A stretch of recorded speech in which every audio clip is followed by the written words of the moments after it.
Segunda Confesión Helvética. Artículo 1. La Sagrada Escritura es la verdadera palabra de Dios.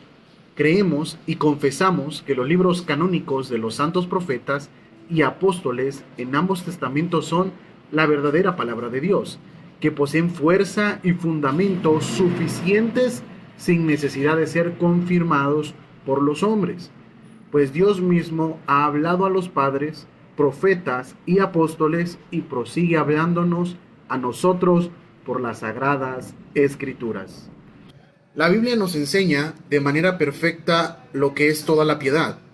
Toda la Iglesia de Cristo dispone, pues, de una completa exposición de lo que corresponde a una pura enseñanza de la fe salvadora y de la vida agradable a Dios. Por esto prohíbe Dios claramente que se añada o quite nada a lo que está escrito.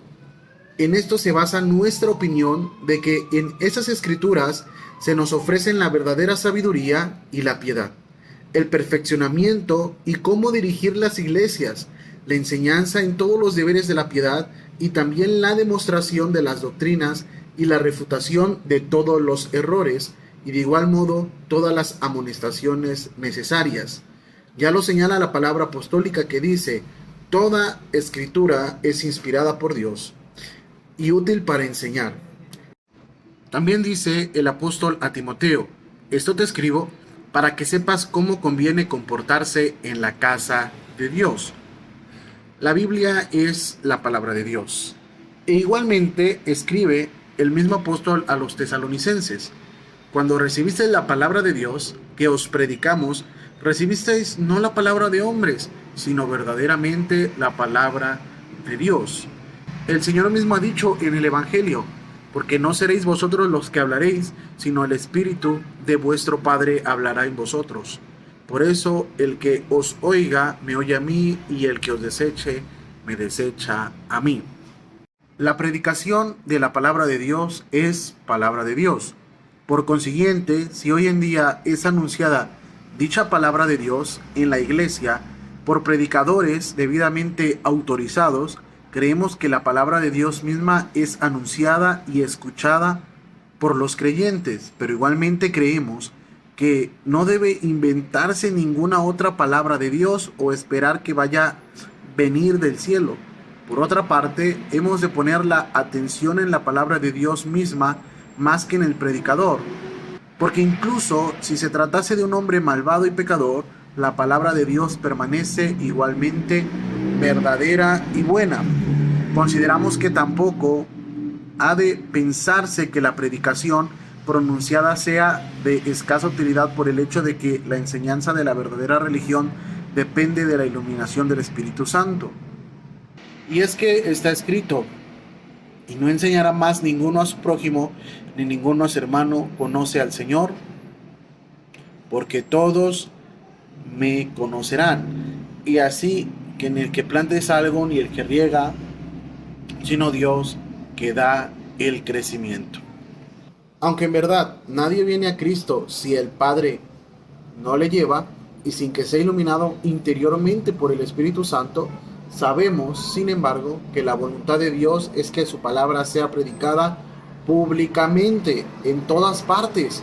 Indudablemente, Dios podría haber enseñado a Cornelio, según Hechos de los Apóstoles, sin valerse del servicio del Santo Pedro, sino mediante el Espíritu Santo o mediante un ángel. No obstante, Dios indicó a Cornelio que mandase buscar a Pedro, del cual el ángel dice: él te dirá lo que tienes que hacer.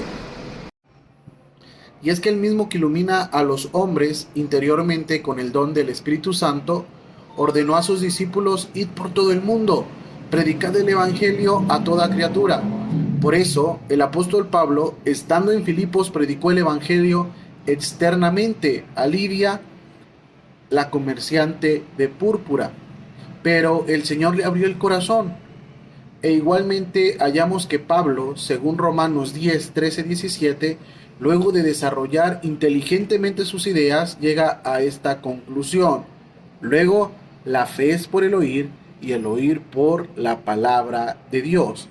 Concedemos, claro está, que Dios puede iluminar a los que quiera y cuando Él quiera, Esto se debe a su omnipotencia, pero nosotros nos referimos al modo usual en que los hombres deben de ser enseñados, al modo que Dios nos ha transmitido con mandamientos y ejemplos.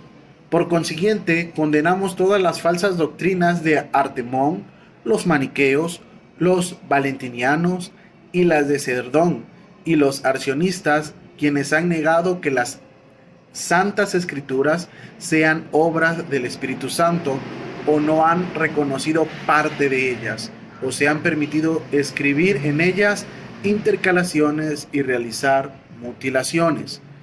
Al mismo tiempo, no ocultamos que ciertos libros del Antiguo Testamento fueron llamados por los antiguos apócrifos y deseaban que fuesen leídos en la iglesia, pero no usados para reconfirmar la fe.